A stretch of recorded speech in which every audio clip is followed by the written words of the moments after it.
Good afternoon. Thank you for joining today's conference call. My name is Ami Copeland, and I'm the Executive Director here at Business Forward.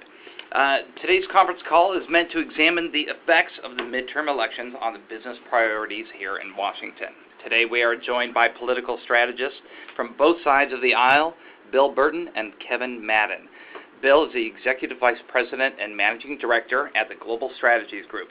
He was one of President Obama's first hires on his first presidential campaign as a National Press Secretary. In 2012, he was a senior strategist for Priorities USA Action, the super PAC dedicated to the re-election of President Obama. Kevin is a partner at Hamilton Place Strategies. Kevin most recently served as a senior advisor and spokesman for Governor Mitt Romney's 2012 and 2008 presidential campaigns. Prior to joining Governor Romney's campaign, Kevin served as press secretary to then House Majority Leader and now Speaker John Boehner. Today's call will be a moderated question and answer format. At this time, all lines are muted. If you would like to ask a question, please press 1 or just email info@businessfwd.org and I will let you know when you are live and you can ask your question. Before we begin, a little bit about Business Forward. With the help of more than 50 of the world's most respected companies, Business Forward makes it easier for tens of thousands of business leaders from across America to advise Washington on how to create jobs and accelerate our economy.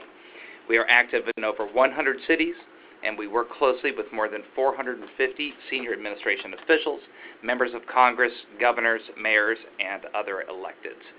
Many of you who are on this call today participate in our programming in the past, and we appreciate your support. Just before we get started, just want to let everyone know that this call is on the record. We will make a recording available after the call and our follow-up email as well. If you would like specific information, please contact us directly at info@businessfwd.org. So now let's begin. Thank you again, Bill and Kevin, and thanks to everyone for taking time out of your busy day to join us. I would like to kick it off with a couple questions that we have here at Business Forward for you both. So, Bill, if you would start us off, this election sent a message. What should business leaders take away from the results?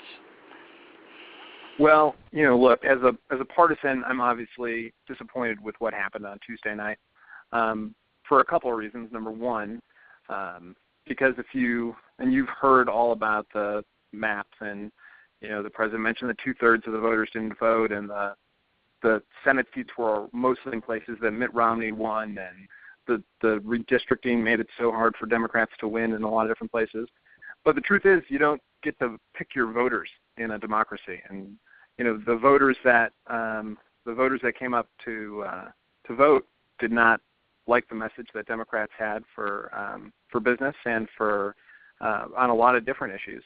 And what you saw was a manifestation of disappointment with what they were seeing in Washington, just sort of generally, the way the bickering has held up any progress on any meaningful things, and specifically on some specific policies. So I think that in terms of what this means for business, it's a couple of things. And even though I'm disappointed as a partisan, as someone who is pro-governing, I think this actually unlocks some real opportunities for some progress, which we haven't really seen since we've had a divided government elected in 2010.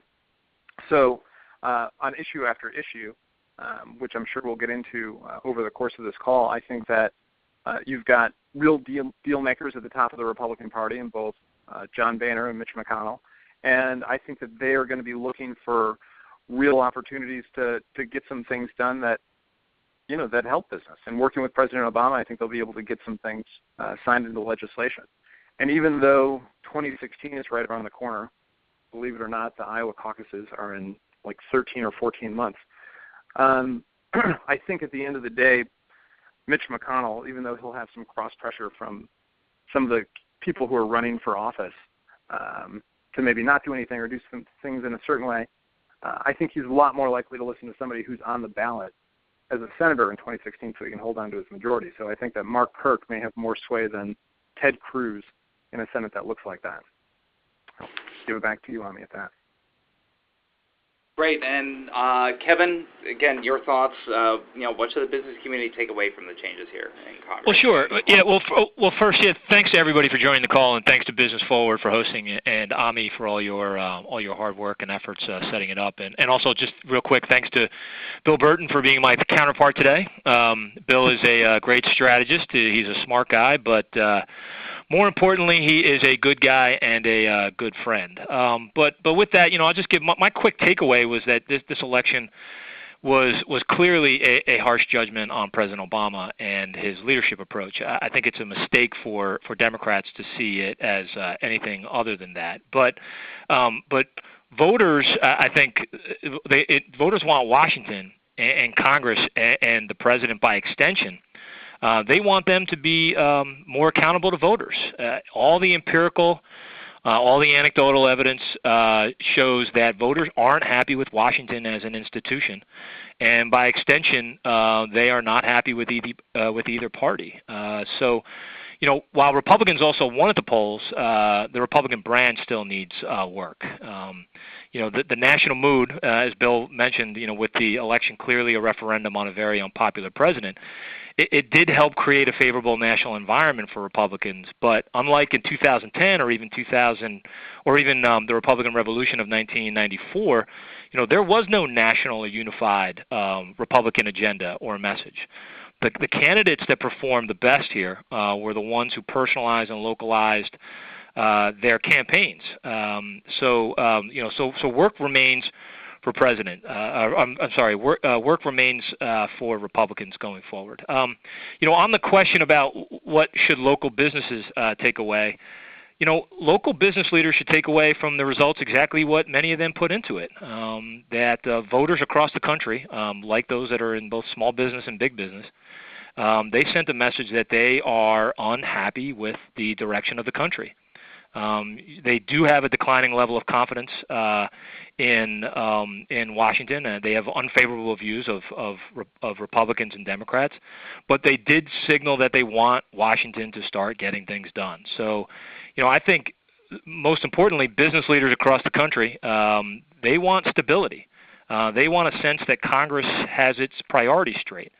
And if you judge the reactions from leaders in the aftermath, they have signaled that they intend to deliver on both those fronts. And I think to Bill's point about, quote, unlocking the system, I think he's right. And the president should feel liberated in the sense that he doesn't really have to face the electoral pressures that many up on Capitol Hill do.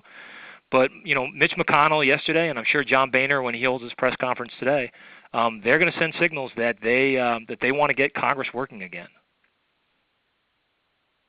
That's great. Thank you very much, Kevin. We're going to quickly go to questions being asked, and actually someone just submitted one online. This is from Kyle in Salt Lake City, Utah. From the election results, why should we expect anything more than another group being in control of a faulty traffic light causing the gridlock? Basically, why do we think something is going to change at this point? Well, I can take a quick cut at that, and Kevin, if you want to, sure, Bill. I'm sure you'll want to add to it. I think if you listen to what McConnell is saying, and you listen to what Boehner is saying, and you look at what some of the other leaders in the Republican Party, like Paul Ryan, are saying, they want to get some things done, and I think that just about everyone in Washington, but not everyone in Washington, came because they wanted to do things. And they're all going to be on the ballot again at some point, everybody in the House in 2 years and a third of the Senate in 2 years as well. And so I think that there is a will to actually get some things done, and it's the only way that folks are going to be able to turn around this notion that nobody in Washington is doing anything at all. But just specifically, if you listen to Paul Ryan, who has a better than even shot at being the next Ways and Means Chairman in the House, he says he's going to have tax reform ready to go next year. And I think that that's something that the president, Mitch McConnell, the whole lot of them in Washington want to get some movement on. And that's to both, make sure that the tax code is more sensible for businesses, but also to see if you can generate some revenue for things like infrastructure, et cetera. Yeah, and just to let me just align myself. I agree with what Bill said, and thanks, Kyle, for the question. This new expanded or near historic, however you want to describe it, the majority that Mitch McConnell and John Boehner now lead. It's different from the last one in the sense that both leaders have additional leverage within their conference. These new members, whether they're in the Senate or the House, they ran on a platform that was very different from the fervor that swept in the 2010 class. And these are members who ran races that fit their district and who promised, and they made their arguments centered on going to Congress with solutions and ideas in hand, and were focused on getting Washington working again. I think these leaders also have additional leverage given that the shutdown of last year was in many ways, an aha moment for many up on Capitol Hill. These members in both the Senate and the House, they saw their approval ratings drop back home. They saw the Republican position on the generic ballot drop 10 to 12 points overnight, and they learned their lesson. And I think similarly, Democrats who thought they would reap the benefits of that shutdown recognized that everybody paid a price for it. The institution of Washington was judged very harshly, and they didn't gain any additional leverage with that shutdown. So, I think that's why Mitch McConnell, in his post-election remarks yesterday, was so authoritative when he said, look, no government shutdown, no default on the debt ceiling. So I think instead you're going to see a Congress that's focused on issues that it knows has popular support amongst the American people. Now, Bill and I may disagree on the details of that, but things like the Keystone Pipeline, some additional regulatory reforms that are going to help business, trade issues, tax reform, those are two issues that if you took the transcripts away yesterday, everybody was talking about where they might be able to work on things like that. So I think that that blinking light that Kyle talked about, I think that there maybe traffic can start moving past it. Excellent. Thank you both. Just a reminder to all of our call participants, please press 1 to ask a question, and we will add you to the queue. We'll go to our first question, and that's for Cookie Parker in Los Angeles. Cookie. Hi, Hey, Bill. How are you doing? Great. I have a real problem with a lot of what was said today, and that's because we have had record job growth over 55 straight months. Wall Street is doing better than it's ever done before. So the upper 1% in business, that controls most of the economy, has done extremely well.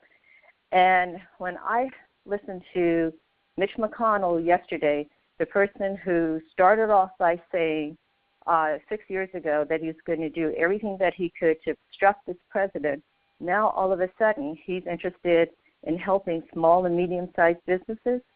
I find it really incredulous that there's going to be this miraculous turnaround. And so my real question to people like Kevin is, when you talk about reform, regulatory reforms and tax reforms, what exactly are those? Because we hear this all the time. Less taxes, less regulations.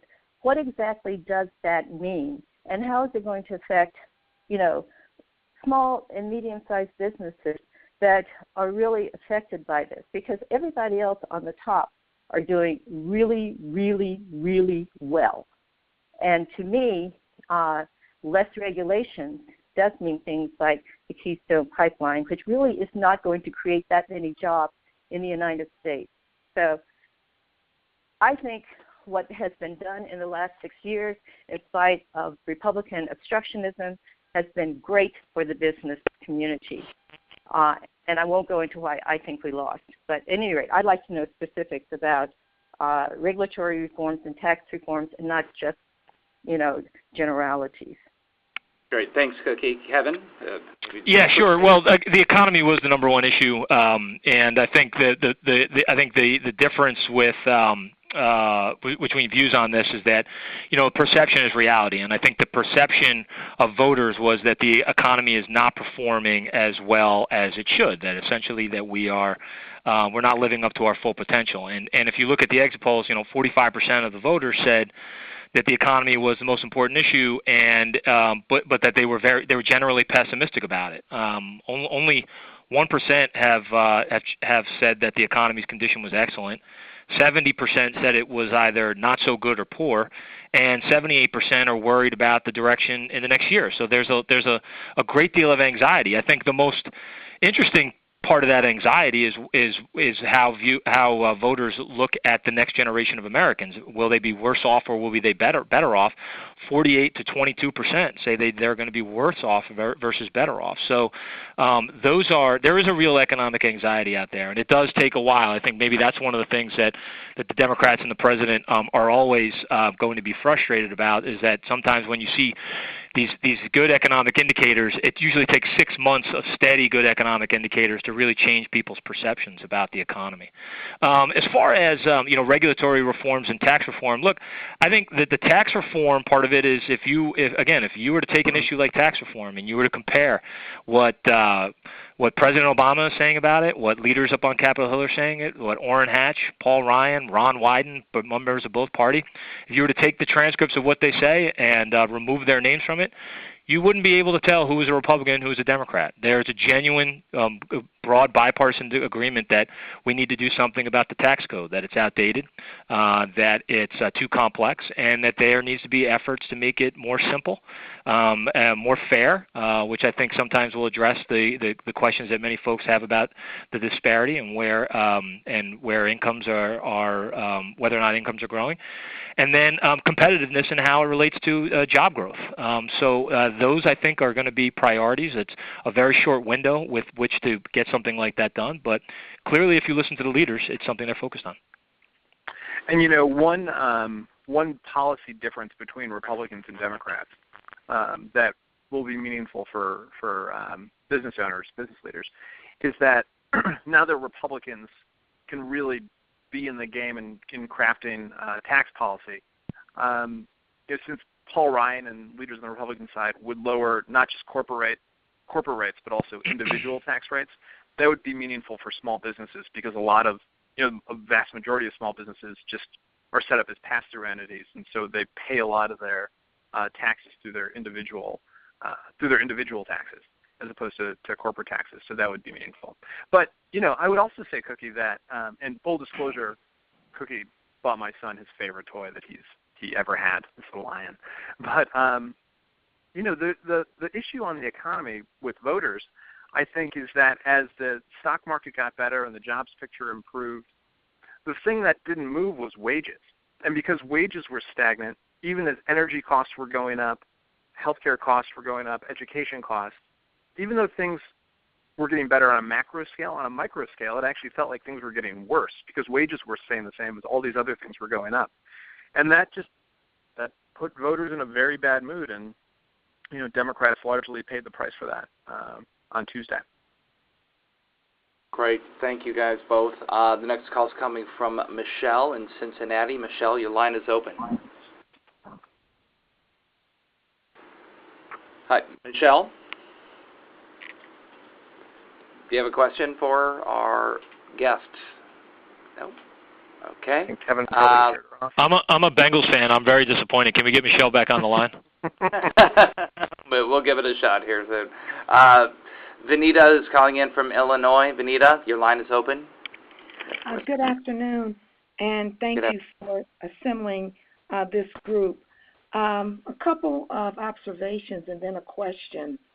This election seems to me like another example of the cognitive dissonance that we often see among voters when they tend to vote against their own best interest.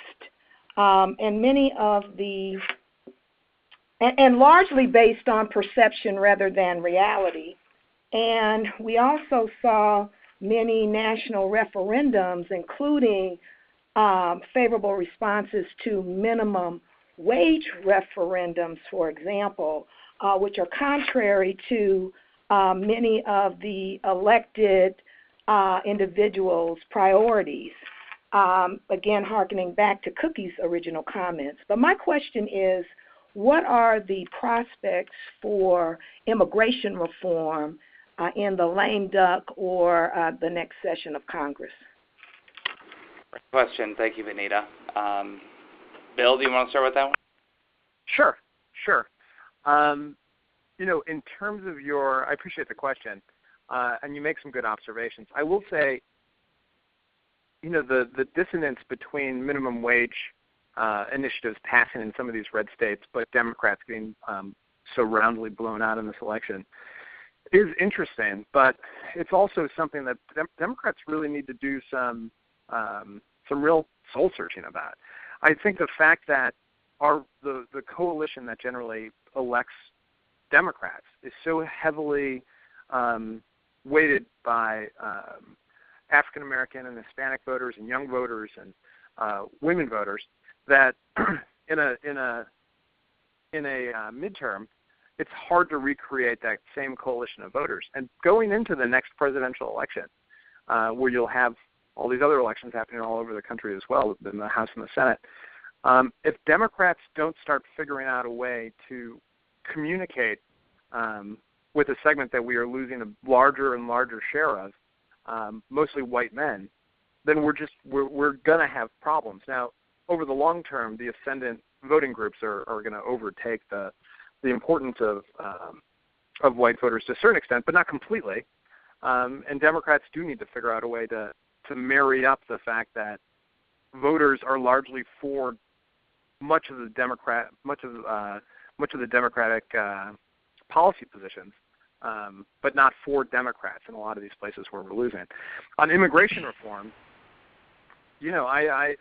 I can see things going either way. Mitch McConnell, from a strategic standpoint, I thought made a very smart move in saying that if the president moved ahead with an executive order on immigration, then that would poison the whole environment in Washington and it would make it impossible to get anything else done, because that sets it up as something where he gives up any responsibility for gridlock in Washington should that happen. Now, the president, on the other hand, I thought used that for as much leverage as he could get out of it, so that later on, if he can spark up a conversation about immigration reform and actually get some legislation going, then he potentially could withdraw the notion that he is going to use an executive order and actually get something a little bit bigger done. Now, the reason I don't ultimately think that immigration is going to happen is because, or I think it's unlikely, is because I don't see Republicans talking about it in a meaningful way with constituencies that you would probably be talking with right now. Kevin knows better than me who they're talking to and what they're saying, but from outside of the Republican Party, they're not making moves that make it seem like immigration is going to go forward without any executive action from the president. Well, I'd say on immigration reform, look, I think the president is sending some very problematic signals on this issue with his threat to take executive action. I mean, even one reporter that I know recently remarked that observed that doing so would be like pulling the pin and rolling a grenade into the room. I think on the larger issue of immigration, Vanita, I think everybody up on Capitol Hill wants immigration reform.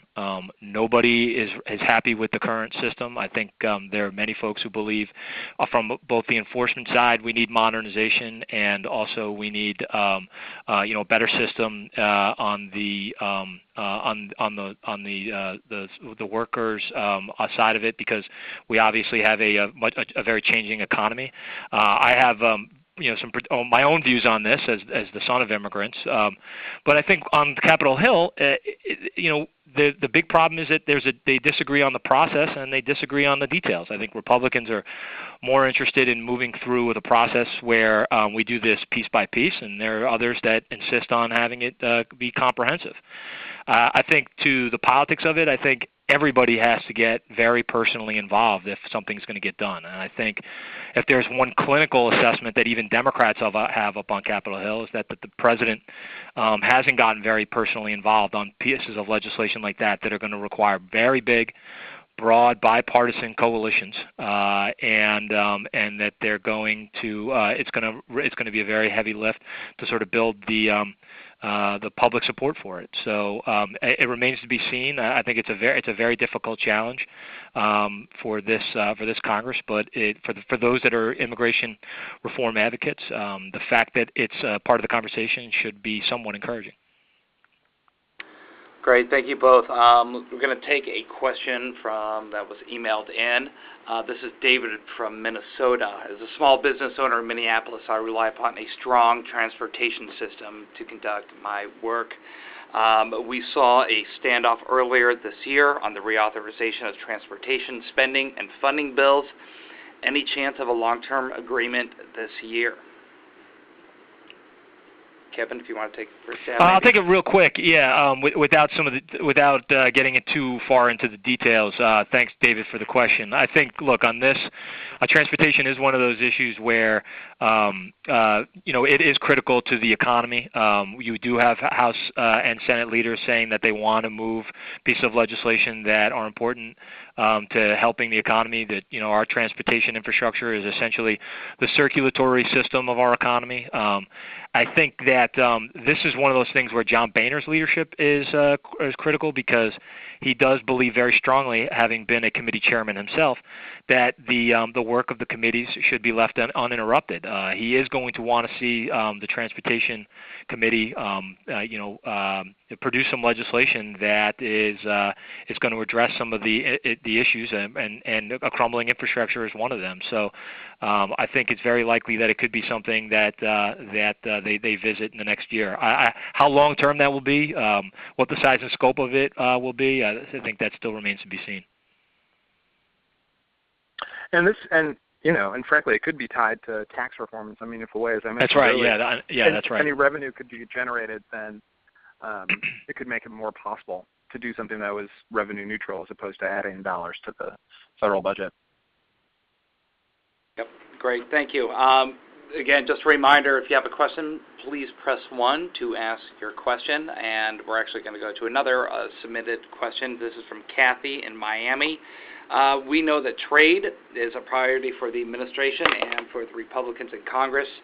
When will we see action on this front, first with TPA, and what is the timeline, do you think?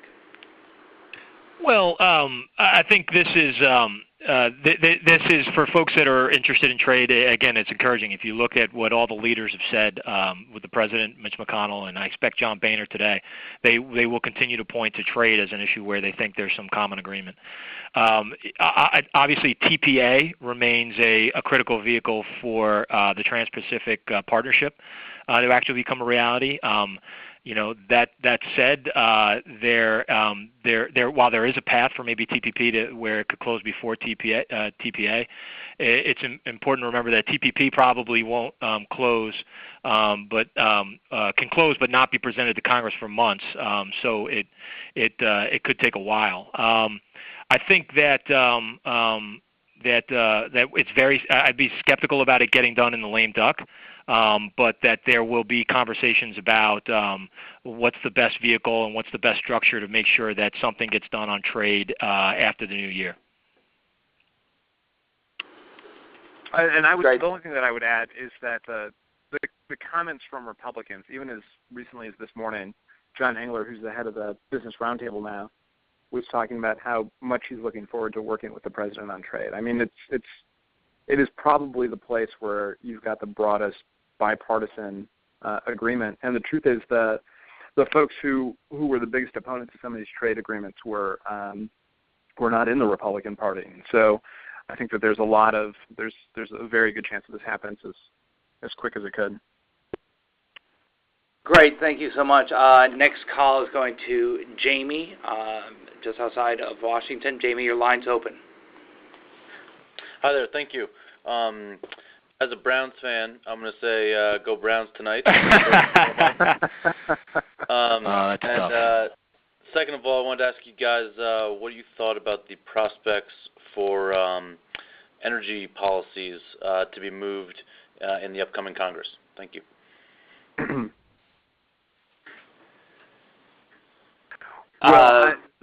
ahead, Bill. Sorry, go ahead. Okay. Well, there's a couple things on the table here.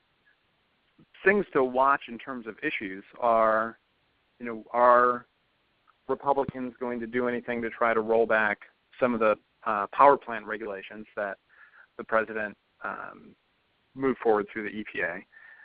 What's going to happen on the Keystone Pipeline? And then third, is there any will for some investments in renewable energy? On the third, doesn't seem likely. On the other two, I don't know. I think that time is going to tell. If you look at polling coming out of Tuesday, Jeff Barron, Peter Hart rather, his partner, did did some pretty extensive polling on climate issues and energy, and a majority of folks who were in 5 of the top Senate race states this last Tuesday said that they did support the power plant rules and did not want to see them rolled back. But in terms of energy, I think that those are probably the 3 top things on the docket. And yeah, as I mentioned earlier, Jamie, Houday, by the way. As I mentioned earlier, Keystone will be a priority, and look, Republicans view that as not only an energy bill; they see it as a jobs bill. I do believe that there are, Bill talked about there are regulatory reforms related to energy that are going to be revisited in the new Congress. And I don't have the specifics on it, but when you do talk to Republicans up on Capitol Hill, they mention that there are a lot of energy-related jobs bills in the 46 bills that they passed in the House in this Congress that never got a vote in the Senate, and they expect that they'll be able to move some of those in the new Congress. Great. Thank you so much. Our next call is coming from Charles in Lansing, Michigan. Charles. Hey, how's everybody? Hey, I wanted to ask a question from the panelists. Was the election a referendum on the president's economic policies related to the demographics that follow him, being African Americans, Hispanics, middle class, unionized workers, that he and the Democrats use votes, but in essence, his policies aren't shaped to improve their lives at this point economically? And how does he fix that? Because the people that he largely campaigned against, the wealthy, during his term have gotten wealthier. And the people that he has campaigned and have supported him have become worse off in almost every demographic. So how do Democrats fix that? Well, Bill, thank you for the question. It's a good one, and I think one that folks inside the Democratic Party, inside the White House, are thinking about, which is how do you show that economic gains that have been achieved over the course of the last 6 years, how do you show that it has a positive impact on the country, and B, how do you realize more economic growth in middle class families to make sure that everybody is doing a little bit better? And if you listen to what the president said yesterday at his press conference, he said that was his priority. That was the thing that's getting him out of bed every single day, is how do we make life a little bit easier for folks who are suffering under some of the strain of putting a kid through college, or paying for a sick relative. And midterm elections are often referendums on the president. And I think yesterday Tuesday you had a president going into a midterm whose approval rating was at 42%, obviously not the most popular that he's been. And if you look at Ronald Reagan in 1986 at that exact same time, his approval rating was 62%. And he lost over 30 seats in the House and 9 seats in the Senate.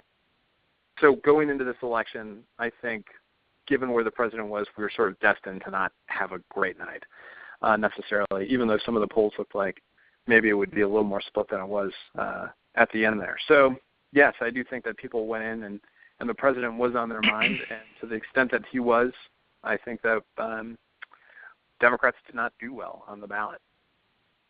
And Charles, real quick, I mean, I think Bill answered the first part of it. I think as far as how Republicans see that, I think the days are gone when Republicans don't, where they feel like they don't have to engage some of these audiences. And I think you're going to see increasingly Republicans do a much better job and more proactive, have more proactive engagement with African American community, with Hispanics, and really go into inner cities with an opportunity agenda. If you look at Paul Ryan, that's been a focus of him is the reduction of poverty and providing people a greater sense of economic opportunity. So Republicans in that sense, I think they see an opportunity. We obviously have a lot of work to do, but we've really got nowhere to go but up. Great, thank you both. Sorry, go ahead, Bill. Sorry, I was just going to add, and the work that Rand Paul is doing on justice, on criminal reform, is also, proof that Republicans are looking at some of these issues in different ways than they were before, probably with more appeal to more groups than they had. Great, thank you both. For our last question, we are going to go to Stacy in Dallas, who submitted her question online with an eye towards the future. How does this election frame economic issues for the 2015 and 16 campaign season? Kevin, do you want to take a stab first? 2016 campaigns, 2016.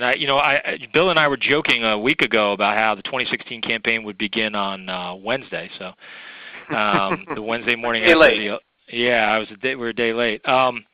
Well, look, I think it's clear that I look back at the 2012 election and I try to figure out what we did wrong there. And one of the things that was lost on our campaign in 2012 was that we looked at some of the economic questions that we looked at a lot of the economic anxieties that folks were hearing, and we talked about free markets and entrepreneurism and basically tried to teach an economics 101 class, and that didn't work. And I think at the heart of really addressing some of these anxieties that people have, it has to do with answering the question about what we're going to do about that middle class squeeze and how people are feeling costs going up but wages staying stagnant. Bill addressed this earlier. So I think for 2016, Republicans have to move past an economics 101 message and develop an economic value message, and how it is that our policies will help provide greater economic opportunity, will help create greater some growth in wages, make America more competitive, so that we answer that anxiety that I spoke about earlier, where people feel like that the future generations of Americans aren't going to have it better off. We have to address that pessimism in a way where voters know that Republicans are on their side. Voters understand that Republicans have a growth agenda that's building a stronger middle class, and that we're going to again get the American economy back to a place where it's living to its full potential. And that comes with addressing all of those issues that are under the economic umbrella, the education, healthcare, energy. And I think that would be a winning message for whoever's going to be the 2016 presidential candidate. And I think on the Democratic side, the issue will be framed a little bit differently, because Democrats are traditionally more focused on economic inequality and making sure that folks have a fair shake, and that gap between the haves and the have-nots does not grow so big that it's harming the economy in a meaningful way. But besides that, I agree with everything that Kevin said. I think that's exactly how the Republicans will frame their argument. And going into 2016, I don't think that Democrats are going to be able to frame their argument against Republicans in the same way that we were able to against Kevin's former boss, Mitt Romney. Because I just think that the stakes of the argument will change. We're probably not going to have a candidate on their side who has the exact kind of resume that Mitt Romney had. And, I think that we have to attend to the fact that it may not be as easy for Democrats to win the who's on your side economic message as it was back in 2012. So it'll be a slightly different debate given the players, but I think that's how it will be framed. Very interesting. Thank you both, Kevin and Bill, so much, and thank you so much for taking the time out of your busy day to join us on this call. That brings an end to our session today. Again, we'd like to just remind everyone that we have a call tomorrow, a conference call tomorrow on how your business can make the most out of the upcoming Small Business Saturday. We're going to be joined by SBA Administrator Maria Contreras-Sweet and the Small Business Coalition. You can find more information on our website, businessfwd.org. Again, we'd like to thank Bill and Kevin and everyone who called in to join us for this afternoon. We hope you have a wonderful day, and we'll be following up soon with additional programming materials. Thank you all for joining, and take care. Thanks, everybody. Thanks, Ami. Thanks, Kevin. Thank you. Thanks, Bye-bye. Ami. Thanks, Bill.